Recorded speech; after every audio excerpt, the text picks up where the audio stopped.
Hello, good morning, नमस्कार। कैसे हैं आप सब लोग? स्वागत है आपका आपके channel the economics hub. My name is Anant. आज की इस वीडियो में हम लोग बात करेंगे Indian economic development class 12th, जिसको हम आईईडी के नाम से भी जानते हैं। यहाँ पे हम एनसीईआरटी का टॉपिक्स कवर करेंगे, human capital formation in India. Human capital formation in India क्या होता है, ये इस वीडियो में हम लोग समझेंगे। इस चैप्टर को हम 2 एपिसोड्स में पढ़ेंगे। एपिसोड नंबर 1 जो इस वीडियो में डिस्कशन करेंगे, और एपिसोड नंबर 2 जिसमें हमारा चैप्टर पूरा कंप्लीट हो जाएगा।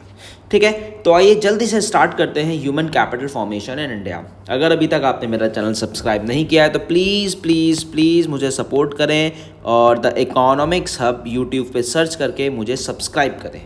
ठीक है, चलिए स्टार्ट करते हैं chapter number 5 IED Indian economic development class 12th। Concept of human capital formation. क्या होता है ह्यूमन कैपिटल फॉर्मेशन का कंसेप्ट, क्या होता है ह्यूमन कैपिटल फॉर्मेशन, क्या होता है ह्यूमन डेवलपमेंट, क्या होता है ह्यूमन रिसोर्सेज। इन तीनों को हम पढ़ेंगे डिटेल में। तो आइए सबसे पहले हम पढ़ते हैं ह्यूमन रिसोर्सेज क्या होता है। ह्यूमन रिसोर्सेज का मतलब क्या होता है? ह्यूमन रिसोर्सेज का मतलब होता है human resources refers to ability, skill and expertise. क्या स्किल और क्या expertise of a human beings to contribute to the process of value addition in the economy. Suppose एक पर्सन है, एक इंसान है, उसके अंदर क्या स्किल्स हैं और उसकी क्या एक्सपर्टाइज है। सपोज मेरी स्किल है और मेरी एक्सपर्टाइज है, मैं इकोनॉमिक्स पढ़ा रहा हूँ।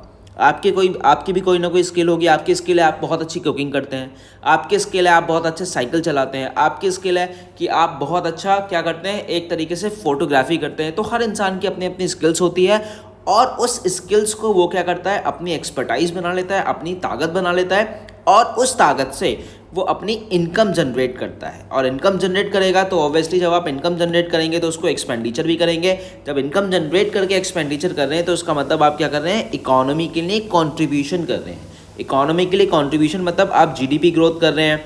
ठीक है, आप एम्प्लॉयमेंट में योगदान दे रहे हैं, आप ग्रोथ कर रहे हैं, आप डेवलपमेंट कर रहे हैं, आप वैल्यू ऑफ आउटपुट जनरेट कर रहे हैं। तो बहुत सारी चीज़ें होती हैं तब जब इंसान के अंदर कोई ना कोई स्किल होती है, कोई ना कोई एक्सपर्टाइज होती है, जिससे इकोनॉमी में ग्रोथ होती है। और इकोनॉमी में क्या होता है, वैल्यू एडिशन होता है इकोनॉमी में। ठीक है, तो this is all about human resources. Next आपका है एग्जाम्पल के तौर पे, चलो समझते हैं। जैसे मैंने आपको एग्जाम्पल बताया और ये भी आपको एग्जाम्पल्स बता रहे हैं। जैसे एक फार्मर है, उसकी एबिलिटी है कि वो फूड को ग्रो कर रहा है, फूड को ग्रो करके वो सेल कर रहा है, जिससे इनकम जनरेट कर रहा है, जिससे जीडीपी में कंट्रीब्यूशन हो रहा है। एग्रीकल्चर साइंटिस्ट है, उसकी एबिलिटी है अच्छे अच्छे सीड्स बनाना, कैसे और एग्रीकल्चर को बेटर बना सके। जैसे एबिलिटी आपने हाई ईल्ड वैरायटी सीड्स उन्होंने बनाया, जिससे प्रोडक्शन ज़्यादा हुआ तो आउटपुट ज़्यादा जनरेट हुआ। एक डॉक्टर की एबिलिटी है कि वो अपने पेशेंट्स को क्योर करे, ठीक करे। एक फार्मासिस्ट की कैपेसिटी है, एबिलिटी है कि वो अच्छी अच्छी मेडिसिन बनाए और डॉक्टर्स को दे, जिससे जो हमारे लोग हैं वो हेल्दी हों, और हेल्दी होंगे तो वो ज़्यादा काम करेंगे, ज़्यादा काम करेंगे तो आउटपुट पर जनरेशन ज़्यादा होगा। तो आई होप आपको ये समझ में आया होगा। ठीक है, नेक्स्ट है हमारे पास ह्यूमन कैपिटल। ह्यूमन कैपिटल क्या होता है? Human capital just like a human formation. Human capital का मतलब होता है it refers to the stock of skill and expertise of a nation at a point of time. एक समय पे हम कितने लोगों को स्किल और एक्सपर्ट बना रहे हैं। इसको हम और अच्छे से एग्जाम्पल से आगे समझेंगे। ह्यूमन कैपिटल फॉर्मेशन का मतलब क्या होता है? It refers to the process of adding to the stock of human capital. कितने लोग तो पैदा होते हैं, लेकिन उन पैदा हुए लोगों में से, मतलब जो पॉपुलेशन बढ़ रही है, उनमें से कितने ऐसे लोग हैं जिनके पास अपनी स्किल है और कितना अपना एक्सपर्टाइज है। क्यों? अगर स्किल होगा, एक्सपर्टाइज होगा, तभी वो क्या करेंगे, पॉजिटिव कंट्रीब्यूशन करेंगे इकोनॉमी में, पॉजिटिव कंट्रीब्यूशन करेंगे जीडीपी में। ठीक है, human capital formation is the process of acquiring an increase in the number of person. देखो ये line, an increase in the person who have skill education, जिनके पास अच्छी एजुकेशन है, अच्छा एक्सपीरियंस है, which are essential for the economic, जो economic के लिए भी ज़रूरी है, और political development of a country. एक इकोनॉमी के लिए, चाहे वो पॉलिटिकली हो चाहे वो इकोनॉमिकली हो, वो दोनों ही बहुत ज़्यादा इंपॉर्टेंट है, बहुत ज़्यादा रिसोर्सेज है। अब ये जो point of time, skill and expertise, ये क्या कहना चाह रहे हैं, इसको हम आगे एग्जाम्पल से समझते हैं। देखिए, if human capital of a nation consist 10,000 skill workers at the beginning of 2022। 2022 की शुरुआत में क्या हुआ, नेशन के पास 10,000 स्किल्ड वर्कर थे। And if at the beginning of 2023 it increases 12,000। और क्या हुआ, 2023 की शुरुआत में आते आते मतलब लगभग एक साल में वो क्या हो गए, 10 से 12,000 हो गए। ठीक है, तो क्या हुआ, जो हमारा ह्यूमन कैपिटल फॉर्मेशन या बोल सकते हैं ह्यूमन कैपिटल स्टॉक इंक्रीज़ हुआ, बिल्कुल इंक्रीज़ हुआ। कितना इंक्रीज़ हुआ? हमने इस साल 2000 लोगों को क्या कर दिया? एक्सपर्ट कर दिया किसी ना किसी काम में, और उनके अंदर स्किल्स को क्या कर दिया? डेवलप कर दिया, मतलब स्किल्स को फॉर्म कर दिया। अब ये 2000 लोग हमारी इकोनॉमी के लिए ग्रोथ करेंगे, इकोनॉमी के लिए डेवलपमेंट करेंगे, ज़्यादा से ज़्यादा आउटपुट जनरेट करेंगे, जिससे इनकम जनरेट होगी, एम्प्लॉयमेंट बढ़ेगा, तो बहुत सारी चीज़ें इफेक्ट होंगी। ठीक है, तो ये है इसका मतलब, हमारी इकोनॉमी क्या होगी? ग्रो होगी। क्लियर हो गई बात? समझ में आ गई? ये था आपका ह्यूमन कैपिटल फॉर्मेशन, कैसे फॉर्म हो रहा है ह्यूमन कैपिटल। फॉर्मेशन का मतलब पॉजिटिव, पॉपुलेशन तो बढ़ रही है, भारत की पॉपुलेशन बहुत ज़्यादा इंक्रीज हो रही है, लेकिन उस पॉपुलेशन में कितने ऐसे लोग हैं जो पॉजिटिव कंट्रीब्यूशन कर रहे हैं इकोनॉमी के लिए। ठीक है, चाहे वो पॉलिटिकली हो, चाहे वो इकोनॉमिकली हो, चाहे वो सोशली हो, किसी भी तरह का पॉजिटिव डेवलपमेंट। पॉजिटिव डेवलपमेंट तभी होगा जब उनकी एजुकेशन अच्छी होगी, जब वो हेल्दी होंगे। ठीक है, समझ में आ गई बात? चलिए, तो ये मैंने आपको समझा दिया यहाँ पे तीनों चीज़ें कौन कौन सी, human capital formation, human development और ह्यूमन रिसोर्सेस। आई होप आपको समझ में आया होगा। चलिए, अब हम बढ़ते हैं आगे। सोर्सेज ऑफ ह्यूमन कैपिटल, ऐसे कौन से सोर्स होते हैं जो ह्यूमन कैपिटल को फॉर्म करते हैं? सबसे पहला सोर्स, ये आपको बताने की ज़रूरत नहीं है, आपकी क्लास में, आपके कोचिंग्स में, आपके घर वाले हमेशा आपको बोलते रहते हैं कि भैया पढ़ोगे तो आगे बढ़ोगे। एक्सपेंडिचर ऑन एजुकेशन, इसीलिए वो बेचारे अपनी इनकम का ज़्यादातर हिस्सा आप लोगों की और हम लोगों की पढ़ाई पे क्या कर देते हैं? खर्च कर देते हैं। सबसे पहला है expenditure on education. Expenditure on education is the most effective way of raising a productive workforce. अगर आप चाहते हैं किसी इकोनॉमी में, किसी कंट्री में वर्क फोर्स अच्छा हो, वर्क फोर्स का मतलब है कि वहाँ पे काम करने वाले लोग क्या हो? ज़्यादा अच्छे हों, तो उनके लिए आपको क्या करना पड़ेगा? उन्हें एजुकेट करना पड़ेगा। And this is very important determinants of human capital formation, और education is a very important determinant of human capital formation. Education ही नहीं होगा तो किसी भी इकोनॉमी में ग्रो नहीं होगा, क्योंकि वहाँ पे लोग पढ़ेंगे लिखेंगे नहीं। जब पढ़ेंगे लिखेंगे नहीं तो बहुत प्रॉब्लम्स होनी शुरुआत हो सकती है। बहुत सारे कंट्रीज़ हैं जो आपके सामने हैं, यहाँ किसी कंट्री का नाम नहीं लूँगा, आपको पता है ऐसे बहुत सारी कंट्रीज़ हैं जो एजुकेशन, लैक ऑफ एजुकेशन की वजह से बहुत नेगेटिव इम्पैक्ट की तरफ जा रहे हैं। ठीक है, most families decided to incur huge expenditure. मैंने आपको बताया ज़्यादातर क्या हम बोल सकते हैं 80% लोग जो है अपनी इनकम का ज़्यादातर खर्चा बच्चों की पढ़ाई पे लगा देते हैं, भले ही उनको लोन क्यों ना लेना पड़े। Even when they have to raise loans, reason return on such expenditure on sustainably राज। उनको लगता है कि हमारा बच्चा लोन लेके पढ़ लिख जाएगा।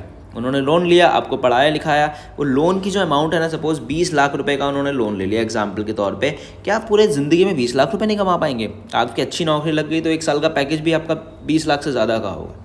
ठीक है, तो एजुकेशन पे जो खर्चा होता है ना, लेकिन लास्ट में हम उससे बहुत ज़्यादा अच्छा आउटपुट कर सकते हैं अगर उस पढ़ाई को हम अच्छे से करेंगे तो। ठीक है, इससे monetary benefit of education in terms of earning of the educated person during his life his time far exceed the cost of production. मतलब नर्सरी से लेके, मैं आपको समझाऊँ, नर्सरी से लेके हायर एजुकेशन तक जितना आपने अपनी पढ़ाई लिखाई पे खर्च किया है ना, वो आप पूरा का पूरा 5 साल, 5 ईयर्स और लेस देन 5 ईयर्स में कवर कर सकते हैं अगर आपने एजुकेशन को अपनी पॉजिटिव वे में पढ़ा हो, मतलब आपने अच्छे से एजुकेशन ली हो। ठीक है, समझ में आ गई बात? तो एक्सपेंडिचर एजुकेशन, आप बहुत समझदार हैं, आपको इतना बताने की ज़रूरत नहीं है कि पढ़ेंगे तभी आगे बढ़ेंगे। ठीक, सेकेंड है एक्सपेंडिचर ऑन हेल्थ। पहले के लोग क्या कहते थे कि भैया तंदुरुस्त रहोगे, हेल्दी रहोगे, अच्छे रहोगे तो ज़्यादा कमाओगे। ठीक है, एक अच्छी बुद्धि तभी उत्पन्न होती है, तभी इंक्रीज़ होती है, तभी राइज होती है जब आपकी बॉडी अच्छी होती है। अगर आपकी तबीयत ख़राब है, आप नहीं पढ़ेंगे, जब नहीं पढ़ेंगे तो फिर से वो चेन बनती हुई चली जाएगी। तो a sound mind in a sound body is an old saying. पहले के ज़माने के लोग यही कहते थे। अब क्या है, इसीलिए हमारी गवर्नमेंट, प्राइवेट ऑर्गेनाइजेशन एजुकेशन के साथ साथ हेल्थ पे भी बहुत सारा खर्च करते हैं। Expenditure on health in the form of preventive medicine, अच्छी मेडिसिन क्या है लेके आएँ, वैक्सीनेशन लेके आएँ, सोशल मेडिसिन का मतलब है कि मेडिसिन के साथ साथ हम लोगों को हेल्थ के बारे में अवेयर करें। ये वर्ड याद रखना, सोशल मेडिसिन का मतलब क्या होता है? अवेयरनेस, लिटरेसी, उनको पढ़ाएं, उनको बताएं, प्रोविज़न ऑफ हाइजीन, उन्हें साफ़ सफाई रखना सिखाएं, उन्हें सैनिटेशन बताएं, किस तरीके से सैनिटेशन आप कर सकते हैं जिससे बीमारियां कम हो, is an important determinant of human capital formation. क्यों? अगर आप हेल्दी ही नहीं होंगे तो कहाँ से आउटपुट जनरेट कर लोगे यार।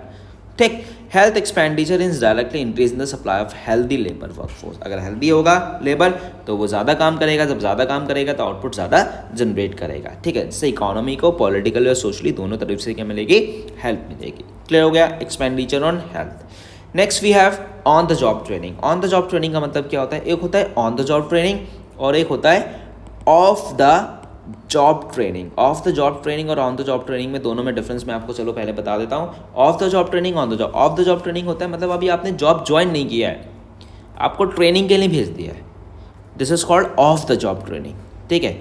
और ऑन द जॉब होता है मतलब जॉब करते करते आपको हाथों हाथ ट्रेन, मतलब आप एक्चुअल फील्ड में हैं, एक्चुअल वर्क कर रहे हैं और उसी के साथ साथ आपको क्या करा जा रहा है, ट्रेंड करा जा रहा है। मतलब जॉब से हट के नहीं, जॉब से हट के ट्रेन करा जा रहा है तो ऑफ द जॉब, और जॉब के साथ साथ ट्रेन करा जा रहा है तो on the job training.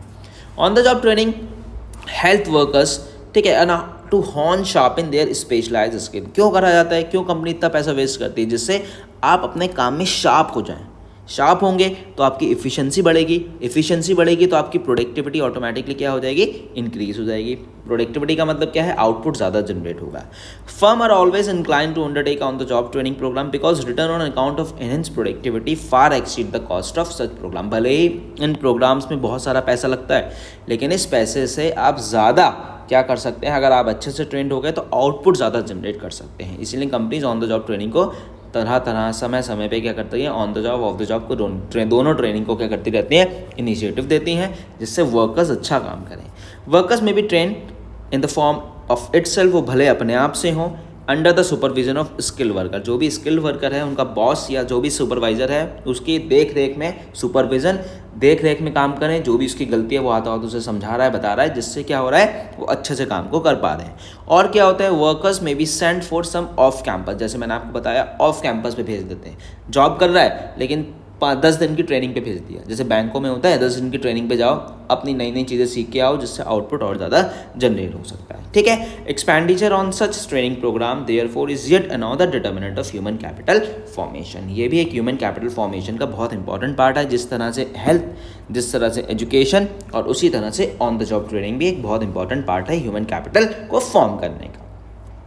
Next, study programmes for adult. एक इसका मतलब होता है अदर देन फॉर्मल एजुकेशन, जो हम पढ़ाई लिखाई कर रहे हैं वो तो है ही, चाहे वो प्राइमरी लेवल पे हो, चाहे वो सेकेंडरी लेवल पे हो, चाहे वो यूनिवर्सिटी लेवल पे हो। तो गवर्नमेंट और एनजीओज, बहुत सारे एनजीओज और बहुत सारे गवर्नमेंट होते हैं, ऑर्गेनाइजेशन होते हैं जो बताते हैं स्टडी प्रोग्राम। जैसे आपको गुड टच, बैड टच बच्चों को सिखाया जाता है, और आपको जब बड़े एजुकेशन में आप आएंगे, जैसे आपने कोपरा पढ़ा होगा, कंज्यूमर प्रोटेक्शन एक्ट 1986 2019 हो गया है। तो ये सब चीज़ें हैं जिससे आपको अवेयरनेस मिले, मार्केट में क्या हो रहा है, समाज में क्या हो रहा है। आप किताबी कीड़ा बन के रह के ज़्यादा आउटपुट जनरेट नहीं कर सकते हैं। किताबी कीड़े के साथ साथ आपको बाहर की दुनिया को भी क्या करना पड़ेगा, सीखना पड़ेगा, ठीक है।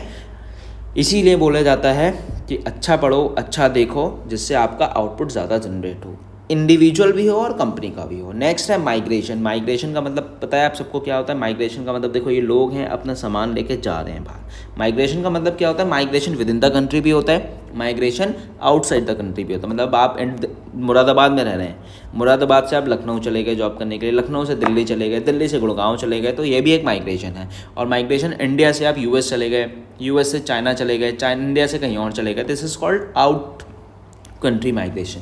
माइग्रेशन का मतलब क्या होता है, migration contribute to the human capital formation as it facilitates utilisation of inactive skill of the people और इट फैसिलिटेट्स फुलर और बेटर यूटिलाइजेशन ऑफ रिसोर्सेज। मतलब मेरे अंदर स्किल है, मेरे अंदर काम करने की बहुत अच्छी कैपेसिटी है, बट क्या है, किसी वजह से मैं काम, मुझे इतना पैसा नहीं मिल रहा है, तो मैं क्या करूँगा, मैं अपनी जॉब को यहाँ से क्विट करके कोशिश करूँगा कहीं बाहर मुझे अच्छी जॉब मिले।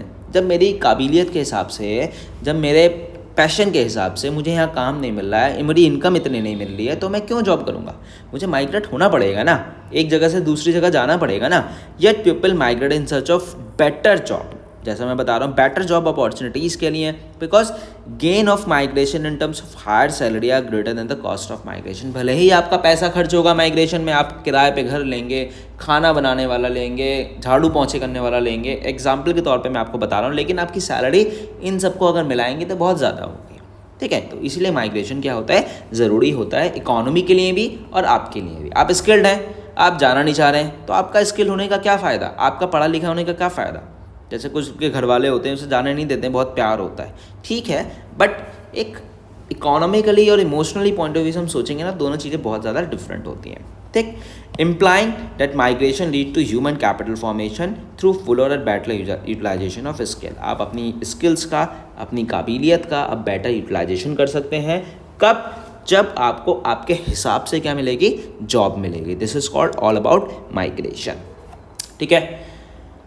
अब है एक्सपेंडिचर और इन्फॉर्मेशन। जैसे मैंने आपको पहले बताया, एक्सपेंडिचर ऑफ इन्फॉर्मेशन का मतलब है information related to on the job या to the job market and educational institutes offering specialised skill is an important determiner of skill information. मतलब पढ़ाई के साथ साथ आपको और भी चीज़ें सिखाई जाती हैं। जैसे बहुत आजकल गवर्नमेंट बहुत सारी स्कीम्स लेके आती है, बच्चों को किताबों के साथ साथ और भी बहुत सारी चीज़ें बता रही है, समझा रही है, इन्फॉर्मेशन दे रही है। भारत जोड़ो, भारत जानो, बहुत सारी चीज़ें हैं जिससे क्या है, आप अपनी इन्फॉर्मेशन को एक्सपेंड करेंगे।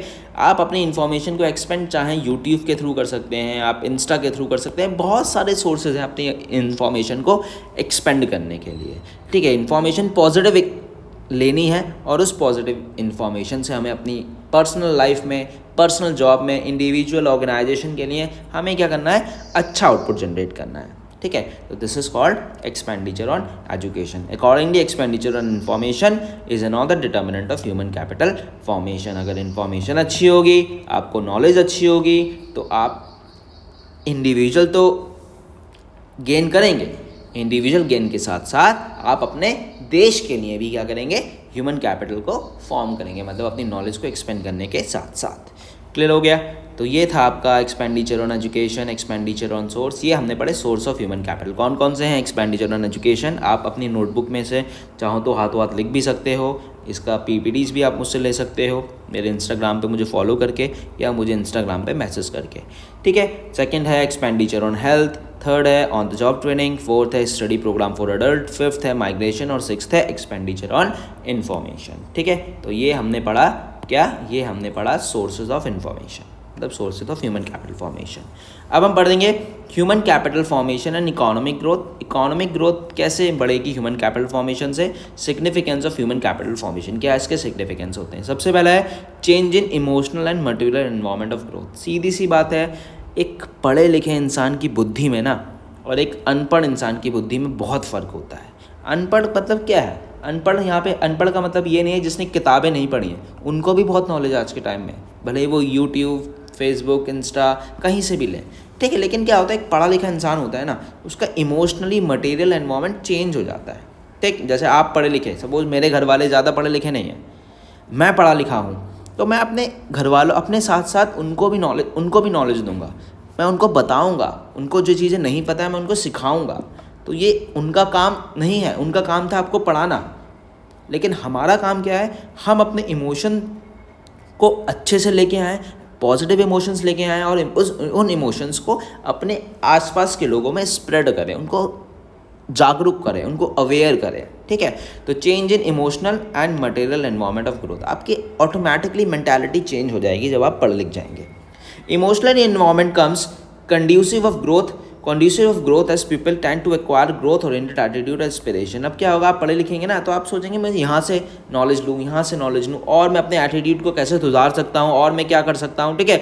Material environment becomes helpful to growth as the society now possesses higher number of skilled and trained workers to implement the plans and program of economic growth। जितने ज़्यादा लोग पढ़े लिखे होंगे वो उतने अच्छे अच्छे प्लान्स लेके आएंगे, उतने अच्छे अच्छे प्रोग्राम्स लेके आएंगे, अपने इकोनॉमी को स्किल्ड लोगों के हाथ में देंगे, अच्छी ट्रेनिंग प्रोवाइड करेंगे, जिससे क्या हो, इकोनॉमी ग्रोथ हो और इंडिविजुअल का भी ग्रोथ होगा। जब इंडिविजुअल ग्रो करेगा ना तो इकोनॉमी किसी भी कंट्री की ऑटोमेटिकली क्या करेगी, ग्रो करेगी, ठीक है।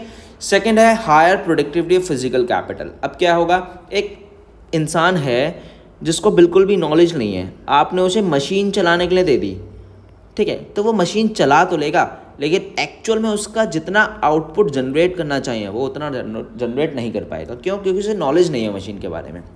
चलो एग्जाम्पल और देखते हैं इसका। Human capital formation increase productivity, सीधी सी बात है, ह्यूमन कैपिटल होगा तो प्रोडक्टिविटी बढ़ेगी।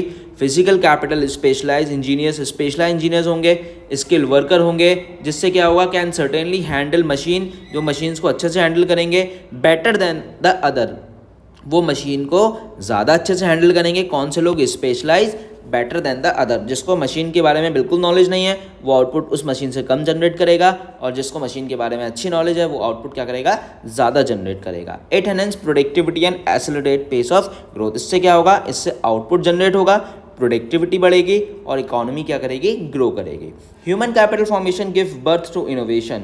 इनोवेशंस, अब लोग पढ़ेंगे लिखेंगे, नई नई स्किल्स को लेके आएंगे, नए नए इनोवेशंस करेंगे, ठीक है, which leads to innovation, invention and technical improvement. जिससे इनोवेशन अच्छा होगा तो इन्वेंशन अच्छा होगा, टेक्निकल इंप्रूवमेंट होगी। और मशीन्स को कैसे बेहतर बना सकते हैं, जैसे भी चंद्रयान 3 कितना अच्छे से हमने लॉन्च किया, आराम से चला गया। तो टेक्नोलॉजी, पढ़े लिखे लोग हैं, अपने स्किल्स को, अपनी पर्सनल स्किल्स को क्या कर रहे हैं? इम्प्लीमेंट कर रहे हैं, ठीक है। Large number of skill and train person होंगे तो greater their possibility of innovation. जितने ज़्यादा अच्छे पढ़े लिखे लोग होंगे उतनी ही पॉसिबिलिटी ज़्यादा है कि इनोवेशंस अच्छा हो, और जो भी आपके टारगेट हैं, जो भी आपके अचीवमेंट है, आप उसको क्या कर सकते हैं? अच्छे से अचीव कर सकते हैं। Invention and technical improvement in the area of production and related activities. चाहे वो आपका कोई भी फील्ड हो, चाहे मेरा पढ़ाने का फील्ड है तो मुझे जितनी ज़्यादा नॉलेज होगी मैं आपको दूंगा, आप अपनी नॉलेज को कहीं और भी शेयर करेंगे। ऐसे ही कोई इंजीनियर है, उसे पता है इस मशीन को कैसे अच्छे से हैंडल कर सकते हैं, इससे कैसे ज़्यादा से ज़्यादा आउटपुट जनरेट कर सकते हैं, ठीक है। थर्ड है high rate of participation and equality. एक बच्चा है जिसे क्लास में बेचारे को नहीं पता है तो वो पीछे छुपेगा, और एक बच्चा है जिसे बहुत कुछ आता है तो वो एकदम से हाथ उठा देता है। तो इसका मतलब क्या है? अगर आपकी एजुकेशन, आपको नॉलेज होगी ना, तो आप चीज़ों में क्या करोगे? पार्टिसिपेशन लोगे, ठीक है। पार्टिसिपेशन क्या है? और इक्वालिटी, इकोनॉमी में, देश में, समाज में समानता का एक स्तर पैदा हो जाएगा, ठीक है। अभी क्या है? ऊंच नीच है, वो कम पढ़ा लिखा है, चलो दूर जा।